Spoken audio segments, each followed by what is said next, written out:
उपस्थित हूँ उन्नाव जनपद के विधानसभा पूर्वा में,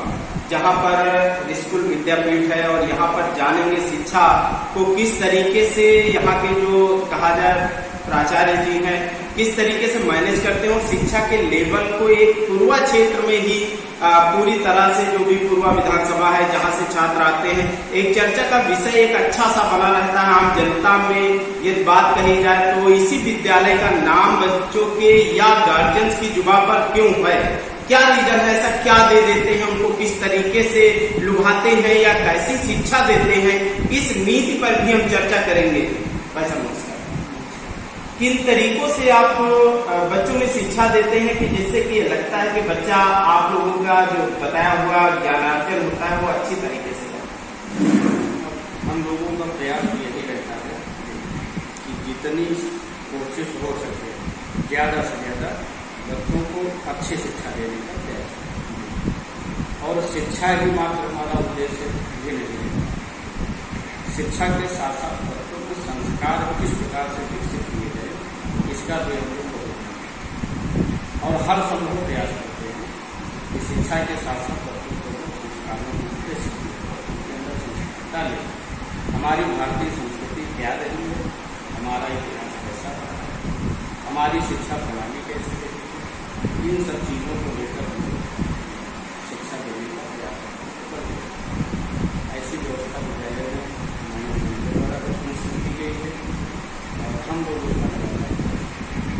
लेकिन जैसा कि संचालक जो भदौरिया साहब हैं उनके बहुत से विद्यालय हैं और शहरों में भी है, ये देखा जाए तो ग्रामीण अंचल में उनको फॉलो कराना एक बड़ा काम नहीं लगता है। हाँ, काम बड़ा है, लेकिन अगर बड़ा काम ना किया जाए तो मुझे लगता है तो काम करना ही है। हम लोग बड़ा काम ही करते हैं और जो सफलता हमने शहरों में प्राप्त की शहरी क्षेत्र में विद्यालय है उसी को यहाँ पर कोशिश कर रहे हैं हम लोग प्राप्त और काफ़ी हद तक इसमें हम लोग सफल हुए, क्योंकि भाई हमारा विद्यालय बहुत पुराना नहीं, 2012 में इस विद्यालय की प्रारंभ हुआ था और तब से लेकर हम लोग लगातार प्रयास कर रहे हैं और काफ़ी सफल। कुछ चीज़ें ये आती हैं कि जो शहरी क्षेत्र और ग्रामीण क्षेत्र में आप भी बड़ी मत परिचित हैं कि ज़्यादा जागरूक होते हैं शहर में और ग्रामीण क्षेत्र में थोड़ा कम, वहाँ शिक्षा को लोग थोड़ा ज़्यादा महत्व दे रहे हैं, यहाँ पर थोड़ा कम दे रहे हैं। तो बस इन्हीं चीज़ों को लेकर थोड़ा बहुत हम लोग पीछे हैं, लेकिन आगे आने वाले समय में पीछे रहेंगे, ये हमारा विश्वास है। मैं सकता हूँ और अच्छी शिक्षा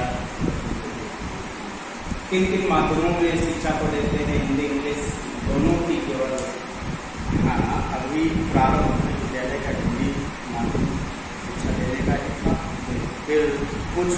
अभिभावकों के आग्रह जिन्होंने हमारे पूर्व में जो प्रधानाचार्य थे उनसे भी आग्रह किया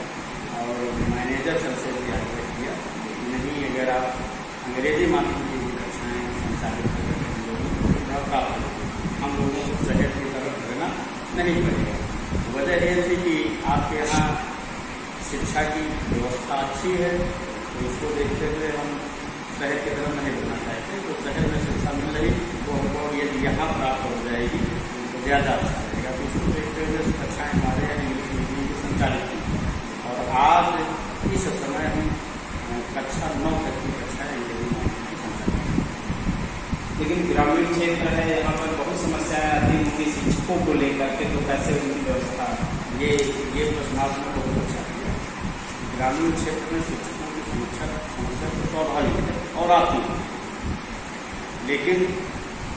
पिछले कुछ वर्षों को यदि छोड़ दें अब हमको थोड़ा इसमें सहूलियत मिल रही है। एक अच्छा बिंदु आपको बताएंगे कि हमारा विद्यालय ये नया संचालित हुआ है, 5-6 बैच हाई स्कूल के और 3-4 बैच इंटरमीडिएट जब निकले होंगे तो कुछ शिक्षक के रूप में हमारे छात्र जो यहाँ से पढ़ के निकले वो हमको प्राप्त होंगे। अच्छे छात्र हैं तो अच्छी प्रोग्रेस किए हैं, बाहर निकल गए हैं। कोई एक बच्चा हमारे यहाँ ITI में सेलेक्ट हुआ था, एक अभी पिछले सत्र परीक्षा एग्जाम दे रहा था, शायद JEE उसका मेंस हुआ है, कुछ कोर्स में चले गए। लेकिन जो नहीं गए हैं यहाँ हैं और अपनी एजुकेशन को आगे बढ़ा तो वो उनमें से जो छात्र या छात्रा जिनको मिलने लगे जैसे उनकी इच्छा लगी उनको पढ़ाना है तो वो जो बच्चे हमारे यहाँ के जो लोगों ने इंग्लिश मीडियम को ठीक प्रकार से पढ़ाना प्रारंभ। मीडियम में एक चीज़ सर आपको बताएंगे कि मीडियम बहुत ज़्यादा मायने मैं बता रहा हूँ नहीं है कारण है हमारा एक बोर्ड है उर्दू बोर्ड से विद्यालय सरकार उसमें जो अंग्रेजी विषय पढ़ाया जाता है इतना अच्छा विषय है ग्रामीण पोषण का इतना मजबूत है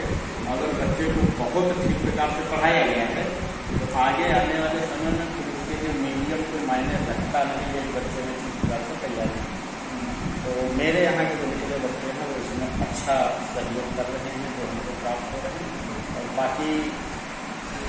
तो बड़ी कक्षाओं की बात जब आएगी तो ज़्यादातर शिक्षक भी हमारे यहाँ बाहर से आते हैं उन्नाव से लाते हैं और अच्छे शिक्षक हैं और अच्छा प्रयास कर रहे हैं कक्षाएँ बढ़ती चली जाएंगी तो बड़े शिक्षक अपने काम करने के लिए प्रयास करें।